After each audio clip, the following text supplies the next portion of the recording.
It's Monday again, folks, so you know what that means. Times for the Monday metagame update. And we're waiting for the next set to come out, so it's a good time to check out Historic and Pioneer as well. Let's get into it.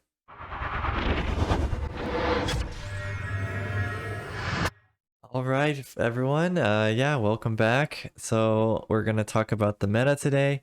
Standard is mostly the same, so we'll just not spend too much time on that. And we are waiting for the next set to come out, March of the Machines. We'll talk about that a little bit at the end, but in the meantime, it's a good chance to try some Historic and some Pioneer. We also just got a new set for that, so there's a lot of new brews coming out for those formats. So yeah, let's get into it. All right, so Standard, surprise, surprise, it's still aggro dominated in best of one. You got Soldiers, you got Mono Red, you got Selesnya Toxic, and then some little bit of mono black control and stuff like that. Not a whole lot has changed there. Pretty much the same, so it's not that exciting. Zoria Soldiers still really great. Humans, mono white, Esper Legends being the best of 3 deck of choice and also decent in best of 1. And the rest falls pretty short of that. So those are your decks to play if you want to use the standard ladder to get up to Mythic. As far as Historic though, there has been some new innovations. So just looking at what's played the most today, we got Is It Wizards, of course. They're always up there. Esper Affinity, this is like an artifact enchantment synergy style deck. Rakdos Midrange, that's the one with Crucius, the really busted alchemy card. And Elves is always popular. Zori's Control, decently popular. And a few other combo decks in there. But win rate wise, Belcher is actually pretty strong, even though it's not played very often. It's pretty hard to stop that combo if you don't just straight up kill them before turn 4. And if you have a little bit of artifact removal, it can help a little bit, but mostly you kind of need counter spells to stop this combo. So it's very, very tricky. Wizards always pretty decent. Rakdos midrange very strong with Crucius, like I mentioned, and Esper Affinity also strong if you don't disrupt it. So I think a lot of Historic is just do your own thing, and whoever does their own thing faster wins the game. A little bit boring if you're not playing like a control deck where you can have some interaction, but it's just kind of a race to win faster. All right, if we look at the tier list, we can see that actually Selesnya Hammer is one of the strongest decks right now. It has seen quite a bit of play as well from my experience. And yeah, it's very resilient. If you have some of the like Brotherhood's End or things like that, which is kind of mass artifact removal, you can deal with it okay. But they do have some ways to get some surprise hasty damage. For example, if they have it, yes, Sigarda's Aid lets you cast your equipment with flash and it can equip. It's pretty scary. So they can flash in the hammer and equip it and get in some hasty damage. So basically you have to just make sure all the creatures are always dead all the time so they can't do that to you. Azorius Control is making a surprise comeback. It was not doing super great before, but seems like it's doing okay. It's got a few new cards, Supreme Verdict, and there's a few new counter spells that it got, which helped make it a little bit better. And then Esper Affinity, this is mostly to do with like enchantments. Michiko, you got this one which turns your land, your indestructible land, into a 5/5. It's very hard to deal with. And yeah, like Dark Citadel, for example. They also usually have the Nettle Cyst, the one that grows bigger for the enchantments and artifacts. So that's why you also got things like Ornithopter and Volt Scourge and stuff like that. Yeah, so it's just a pretty strong deck. Artifact affinity and a little bit of enchantment affinity. So yeah, pretty good. Rakdos midrange we talked about. That's really all based on this card here. Wouldn't be playable without this card. This card is just insane. Basically, gets you a free card every turn. and helps you find kind of the card you need every turn, which is really insane. So a little bit too strong in my opinion, but doesn't seem like Wizards of the Coast are going to ban it at any point. So yeah, I guess we're stuck with it. Other than that, Goblins is doing all right. You got Wizards doing all right. Boros Hammer is pretty similar to what we saw before with the Selesnya Hammer. So yeah, all of them pretty decently strong. Rest of Historic is just kind of Wild West, whatever you randomly run into, but the other ones are not as scary. Okay, well that's kind of it for Historic and Standard. Uh, yeah, I think Historic is pretty fun right now, though it's hard to kind of build your deck around the meta because there's a lot of good decks at the moment, like maybe 7 decks that are viable. So it's really hard to kind of target them efficiently. But other than that, pretty fun, stays pretty fresh, and it's a good time to try it now that Standard's gotten a little bit stale. And there were a few big tournaments this weekend, 2 in Standard and 1 in Pioneer, so I thought we would take a look at them. Nothing too special with Standard though. Esper is still dominating this one. This tournament was won by Rakdos Reanimator, so that's kind of cool. Atraxa, not usually doing that well in tournaments, so someone made this one work. It also has this Is It Power Stones deck, which I thought was kind of interesting. We saw something like this back when the last set came out, but now it seems like somebody is making it work decently well in this tournament. Bean Battalion, Cityscape Leveler, Burn Spider. So I'm not sure what made it work, or maybe they got a little bit lucky. Hard to say. Yeah, because I don't see a whole lot of new cards, mostly from Brotherhood's End. I'm sorry, Brothers War set. So yeah, I don't know, but props to them for doing well. Maybe shows that the deck really never really got bad, just people stopped playing it. So something to try out. Okay, and then the last one, this is the Pioneer tournament. I don't follow Pioneer too closely, but I do know that like Mono Green Devotion is very strong, and Is It has been very strong. Is It Creativity. So this person is playing Xenagos and Worldspire Worm. It's not the typical creatures I see in Is It Creativity, but yeah, I mentioned I don't follow Pioneer that closely, so maybe this has been around for a little bit now. But yeah, Creativity doing well, Mono Green doing well, not that surprising. Is It Pyromancer also doing well, which is not that surprising. And I think Rakdos normally doesn't do super well. I mean, it's never bad, but yeah, maybe the meta is kind of in the right spot for Croxa and Sheoldred and stuff to do okay. Looks kind of like a standard deck, to be honest, but I guess the power level standard is high enough. All right, yeah. So nothing too crazy, I think, in that tournament either. So we're kind of just in the lull before the next set, and not a whole lot going on.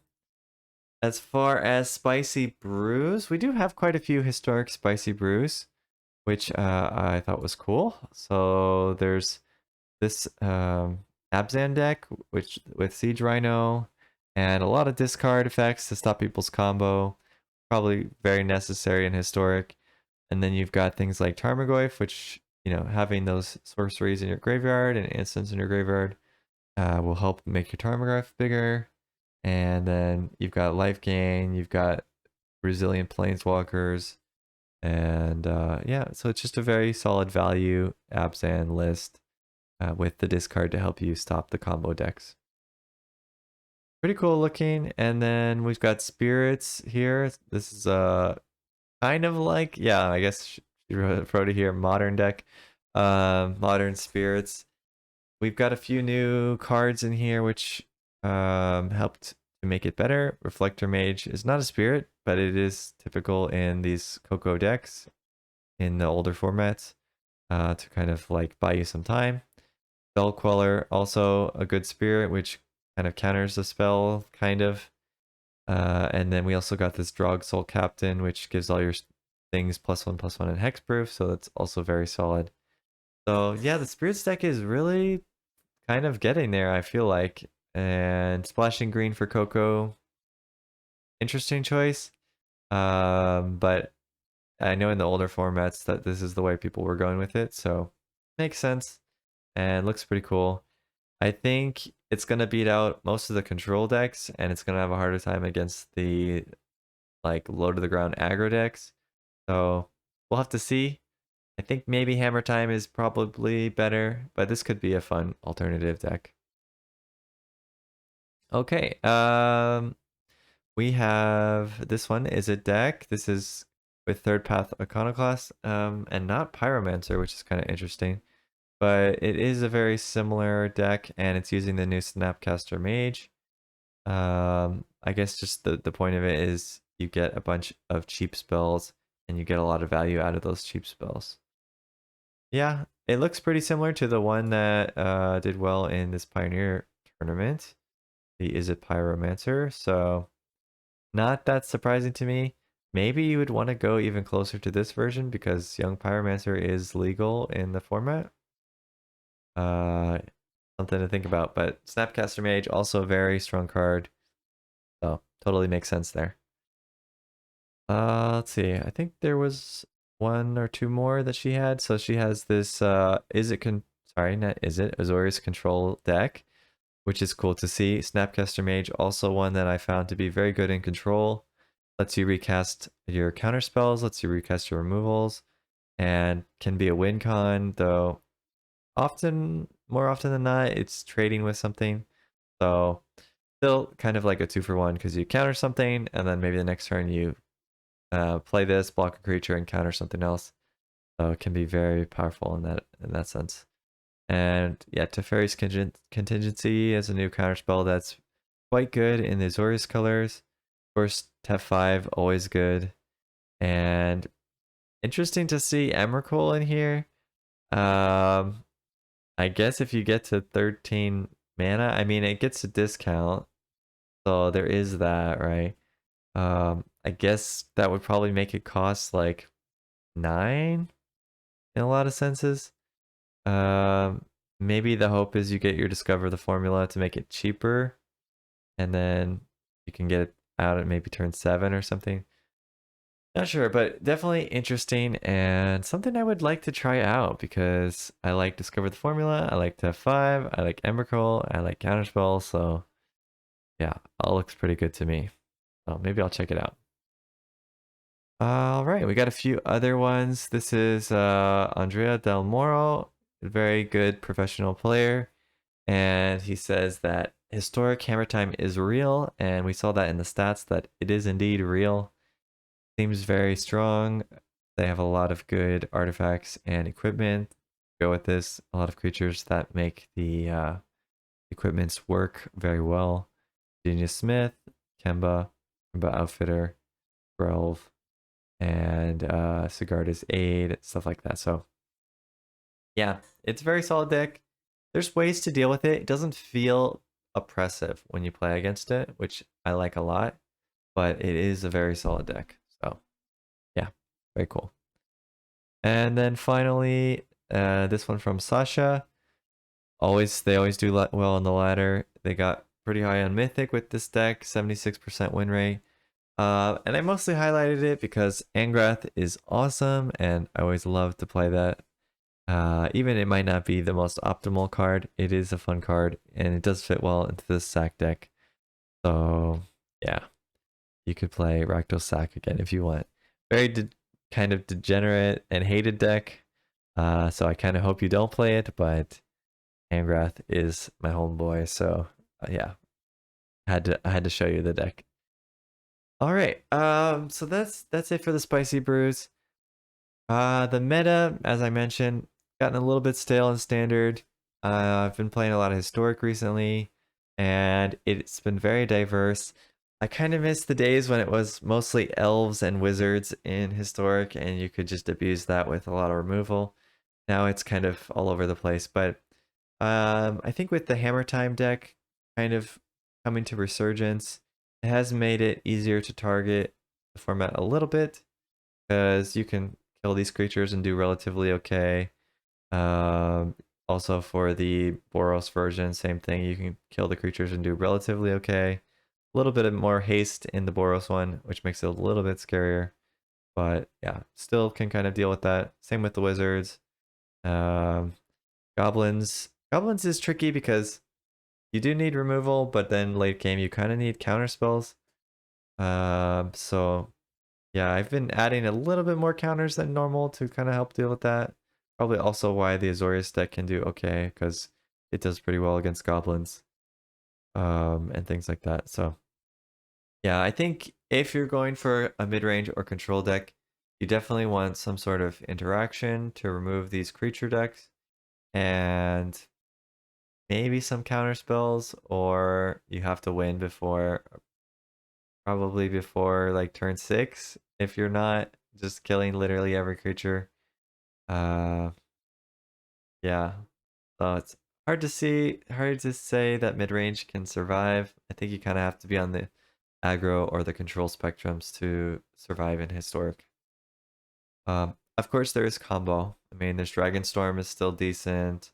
There's all the Reanimator decks that are still decent. Mono Green Devotion is still decent. So there are a few alternatives, but kind of the wild, wild west in Historic. You just don't know what you're going to get day to day, and it changes all the time, which is fun, but also makes it tricky to rank up in best of one with. Um, yeah, other than that, March of the Machines comes out pretty soon. I mean, it comes out in a little bit less than a month. I believe April 21st, if I remember correctly, is the release date. So we're gonna get some spoilers pretty soon. I think as early as this next coming week. We did already get a few spoilers, but I don't want to go into those yet until a little bit more of it's spoiled. But it should be, I believe, the 29th they start the official spoilers, and then next month we'll have the pre-release event, and then we'll have the the new cards coming out. So just hold on for a little bit more. Maybe if you want, you can play other games, or like I'm doing, play Historic, and then come back for the next set, which is coming out. Also, the storyline is interesting. I'm not sure how I feel about it. I kind of want to do a video just talking about the storyline, and maybe I can have a little bit more content on the channel where we just kind of talk about Magic in general, and like the meta, the gameplay, the story, things that Wizard of the Coast is doing. So if you're interested in that kind of stuff and having discussions about other things besides just MTG Arena, please let me know in the comments. I would really love to do that sort of content. And if you guys are interested, then that would be awesome. All right, but I think that's going to be it for this one. Hope you go out there, have some fun, and until next time, see ya.